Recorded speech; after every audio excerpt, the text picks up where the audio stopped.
So we're starting a new theme, probably take us through to the end of the year, on resourcing ourselves through strength and joy. One of the things that we know about the brain is that it really has a negativity bias. It really focuses on all the things that could go wrong, what we need to protect ourselves against and from. And we can also bring forward strength, resilience, memories of joy, all those different things that are more positive. But that doesn't generally happen automatically. We have to bring that forward. So that's what we're doing over this next several weeks. And the first one we're looking at is resourcing ourselves enough so that we're resilient and we can handle being authentic. So when we think about authenticity, one of the things that we think about is maybe coming right here. Is this a place where you can be yourself? And as you're being yourself, what does that feel like? So when we share with each other and other people are getting it, they're affirming, it's not so weird how we think about things and how we feel. And could we just savor that for a moment, that we have this feeling of, here I am in a situation with other people who understand me. So this peer pressure we think about as junior high, high school a lot. And it's true that teens are susceptible to that, but we as adults are also really susceptible. And we feel pressure. All of us have experienced this. It might be in your family politically. Often now there's a big split, and we feel like we have to fit in. There's just so much variety, so much diversity in who we are. And there's also a very strong social pressure.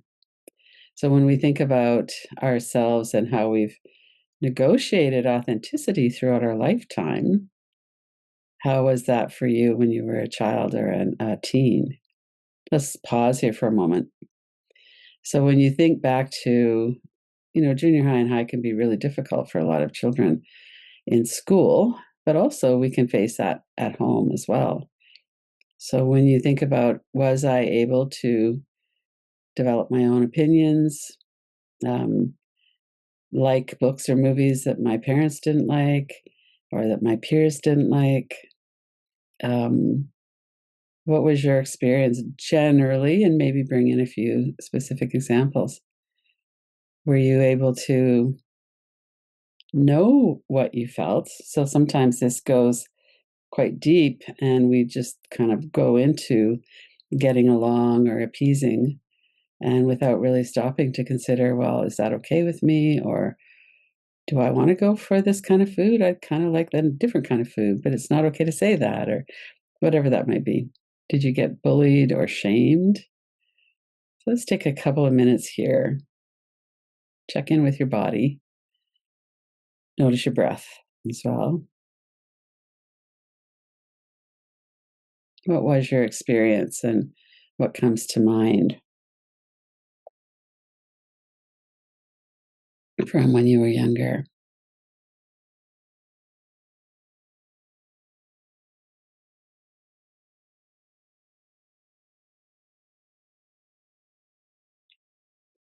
And sometimes when we think about that, we have a lot of feelings about that in our body. It might be an energy or sensation. We want to remain aware of how this is showing up. It could be thoughts. It could also be feeling a feeling of shame, maybe, or anger or frustration. Let yourself feel whatever it is that's here.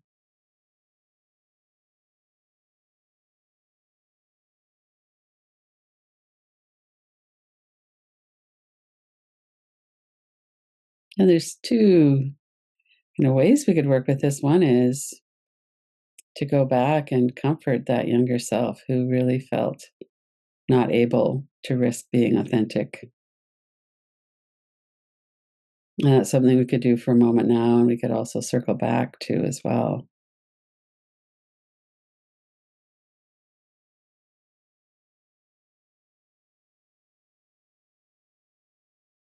And another is that we could see our experiences when we were younger and how they still show up in our life now.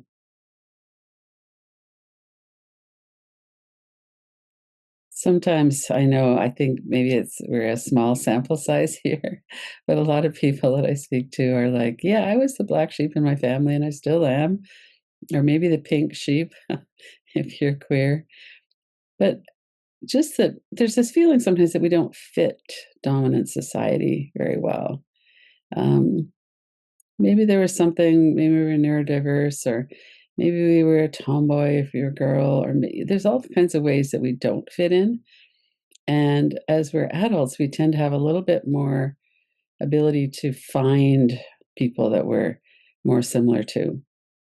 So let's just go through some questions. So, in what ways did you fit in, or now do you fit in with the dominant culture? And what ways do you not fit in? So, for instance, I don't fit in with the dominant culture because my body is heavier than what is judged acceptable. I don't fit in because of this or that. I do fit in as a white person, middle class. So the dominant culture being the kind of the pressure that we all feel to be a certain way. Where do you fit in and what ways do you not fit in?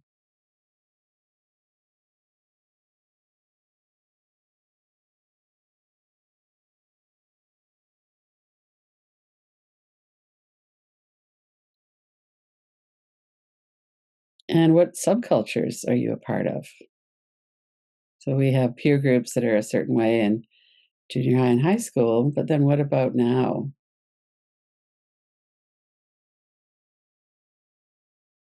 Are there subcultures that you are part of that maybe you were always part of?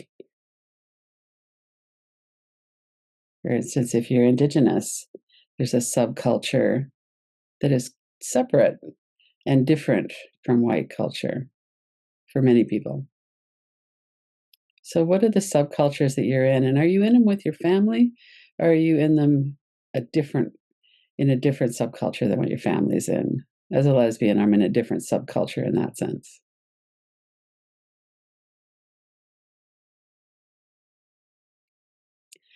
And then to really look at, so what is risky or socially safe in the subcultures?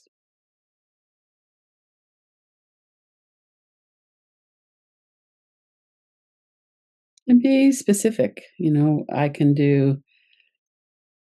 talk about this in this subculture, but I can't talk about it in the other one, or it doesn't feel safe. Or if I do talk about it in the other one, they might not be shaming me, but they're not going to understand. Or so to look at some of the nuances, we'll give this a few minutes.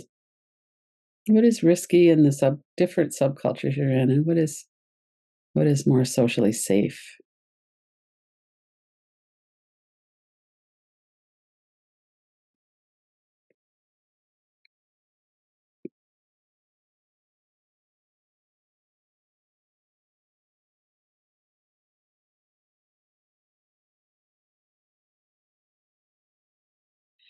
And memories might come in. It's often the way that we figure out what's not acceptable is that we stumble into something. It's like, oh, okay, apparently that's not okay here. It might be a certain kind of joke. It might be a certain level of financial success. It could be anything, could lots of different things. So if you have a memory coming up of stumbling into something and being shamed or teased or something like that, just to notice that might be part of how we figure it out.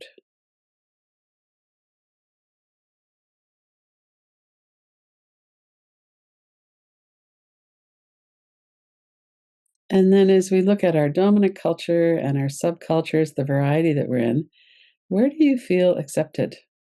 Who are you with when you mostly feel like you can relax and express yourself? And there's some people with whom we can completely be ourselves. We can be goofy or silly or whatever it is. Now we're gonna have fun. And there are other people that we just have a sense, okay, I can bring this part of my personality in, but I can't really relax completely.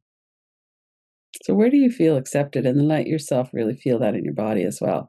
Maybe bring a few memories of certain people.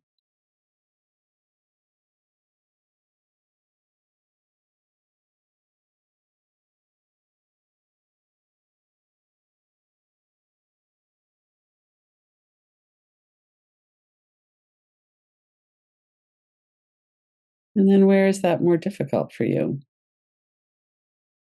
So as we get more and more specific, are there certain parts of you that you can't bring forward? Or if you bring forward that you know you're not going to be met with understanding, or perhaps you're going to be met with derision or some kind of social pressure to not bring that forward.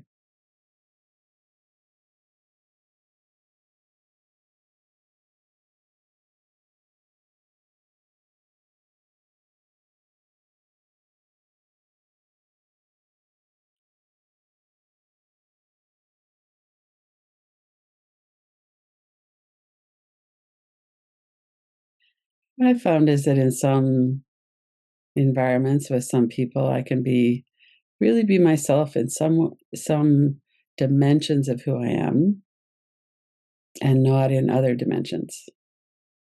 So part of being socially at ease is that we perhaps have a sense of that. What's acceptable in one isn't acceptable in another one. And then, of course, we have an impact of that too. But right at the moment, just to explore for another little bit, where do you feel accepted and how specifically does that work with different friends or different subcultures that you're in? And where is that difficult? What parts do you bring forward and what do you keep undercover? What do you not talk about? Maybe ever, or maybe just not in certain circumstances.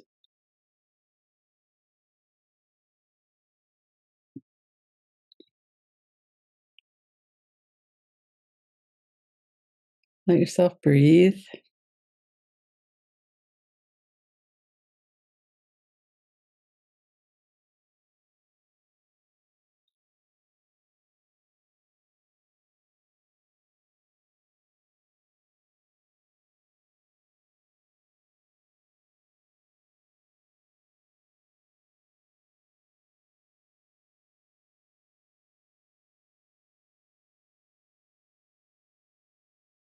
And then when we take action, let's kind of flip over into this for a minute, and then we're going to circle back to the other one as well. So we stand out when we go against the norm. And often that comes with, sometimes it comes with social approval when we stand out. We're applauded for being brave, for instance. If we look at Greta Thunberg, for instance, a young environmentalist, she was what I saw about her on social media was that she was considered brave and a lot of goodwill towards her. And in the last several months, some people still feel that way, and some people, when she was on the flotilla to Gaza, are have a different view of that now. Okay, she's gone too far. So just to notice about ourselves when we do something that's challenging the status quo, or we go against a social norm or a cultural norm, we might be met with admiration, and some people at least are going to disapprove. We're going to get into some very specifics about that, some specific examples. But when we think about taking an action, we often have a pretty good sense of who is going to approve and who isn't. And we know that by what they talk about, how they talk about it, what kind of flags they have outside their house. We know that in a lot of different ways. Bumper stickers, look on their face, and there's a whole bunch of different ways that we know that. And people tend to have views along a line. So somebody who's considered more right wing might have certain views about um, a variety of different things that kind of fall into line. Someone who's considered more on the left would have a different set of views. But then also, there's always those are generalities and stereotypes. So there's always variety in there. So that's something that sometimes we kind of forget about. So think about a time when you took an action. Maybe you decided to take the action, or maybe it just kind of happened. You were frustrated, you were passionate about something, and you decided to speak up. Let yourself kind of remember that. Remember it in your body. What was going on? Give ourselves a moment here to kind of bring that forward.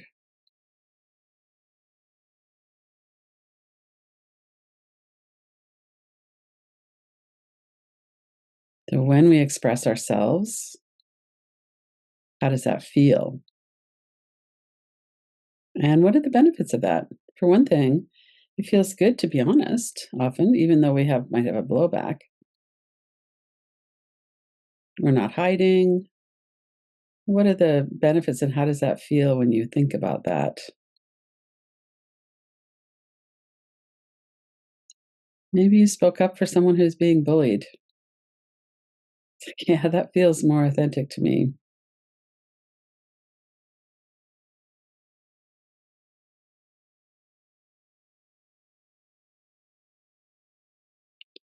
And then let's look at the costs. So if we don't speak up, and as we're going through any of these inquiries, it's really important to, like, we're bringing material in from the past, but it's also important to stay present here in this moment and to notice what's happening in our body. And if it gets to be too intense, back away from it. So maybe open your eyes, look around the room, get up and walk around, have a drink or something. And just the fact of getting up and getting a glass of water can sometimes kind of break the intensity a bit. So go into the inquiry as much as is helpful. And if you find that you're really being flashed back into memories that are kind of overwhelming, then step back a little bit. So, what does it cost you socially to remain silent when something's going on that you don't agree with?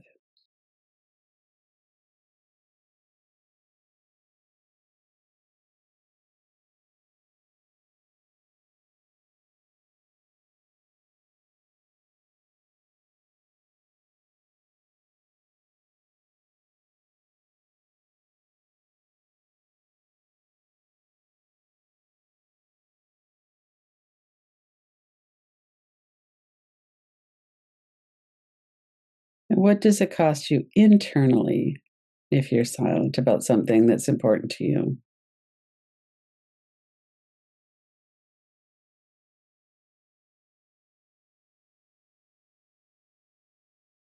And here's where it gets quite nuanced because it might have a high cost socially if you disagree with somebody, for instance, especially if it's someone who feels they have more power, like a parent or somebody who just kind of likes to express themselves all the time and expects everyone else to fall in line, someone who's maybe a bit more of a bully. So if you express yourself socially, it might not be worth it to you. You might just think, well, I get why they're that way. I'm around them still for these reasons, whatever they are. And maybe we make different decisions about that or we back away or something. But it might not be worth it. Maybe it's a parent, maybe it's an in law, maybe it's somebody that we're going to remain true to ourselves inside, but we're not going to express that outside. So that's very different. That awareness of, okay, here's my situation and this is what I'm deciding to do. That might be the case. And in that case, it doesn't cost really much internally. So it's like, okay, I've made a decision. I'm in integrity. I've decided this isn't worth addressing right now, or it's not safe for me to address it right now.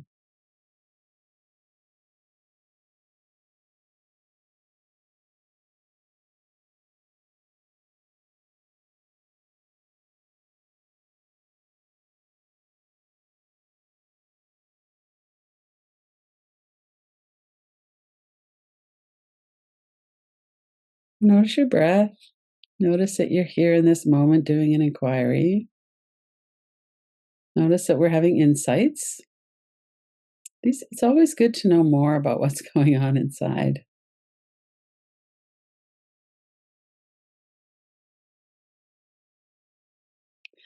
And then when we think about the ways that we fit in and the ways that we don't fit in, the subcultures that we're in, where and how specifically we feel risky or safe those situations are.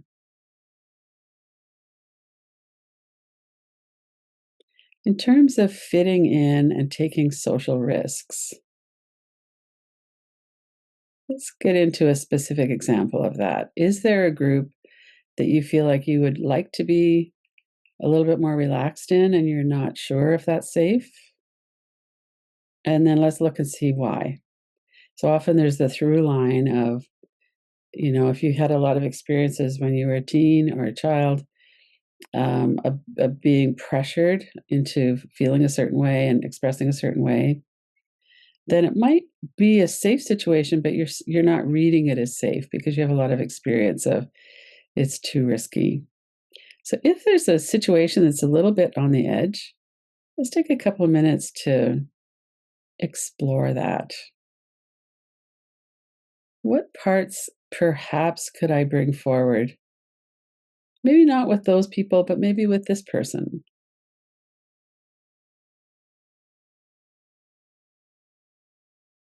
Sometimes we're even appreciated for what we bring forward. There's a richness, there's a connection. When we're true to ourselves, we express ourselves.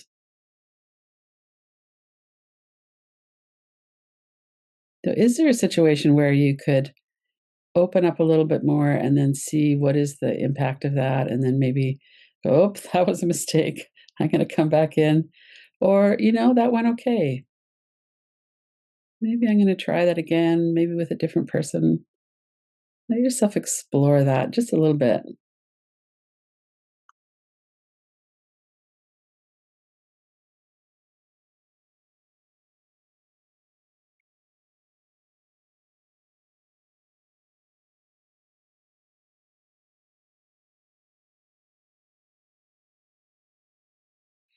And then you could do a little walkthrough if you wanted. Okay, there's this person who's kind of low risk for me. If something happened that they were dismissive of me, I could handle that. It's not going to make that much difference. So I'm going to try that out. And then I'm going to see what happens.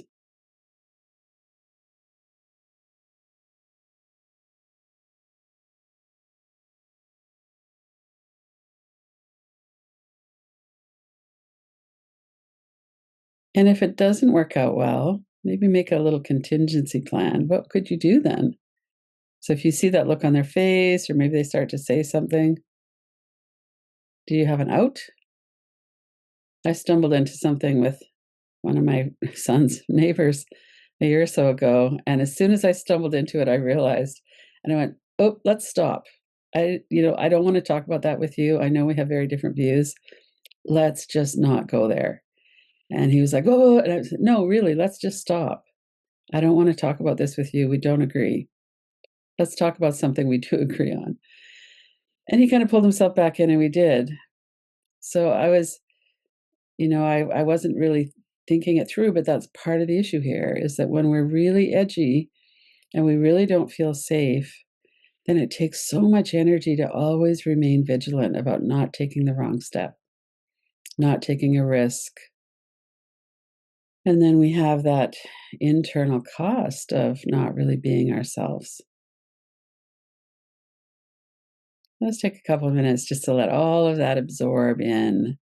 Bring forward any insights that you've received during this practice as well.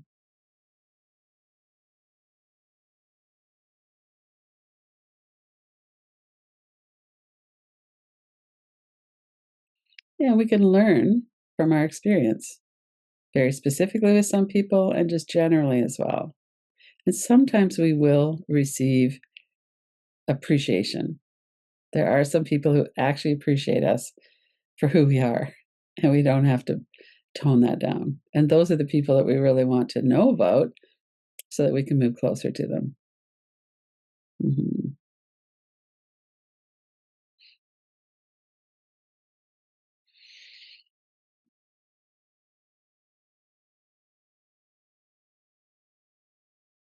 Food for thought, food for action. And yeah, so these are the kinds of inquiries that might stimulate a lot, and then we can just keep working with them over time. How do I feel now that I've taken that risk? Um, what am I feeling in my body? Like, oh, I don't think I could do that. And then, well, maybe I couldn't do that. Maybe I could try this. And at the end of it, always to come back to kindness. Like, this is hard stuff that we're working with. we're really conditioned to be in a narrow range of acceptability in our cultures. And then we can work with that a little bit when we're more aware of it. Yeah. So thank you for being here and exploring this. And we'll keep on with this for sure. Thank you.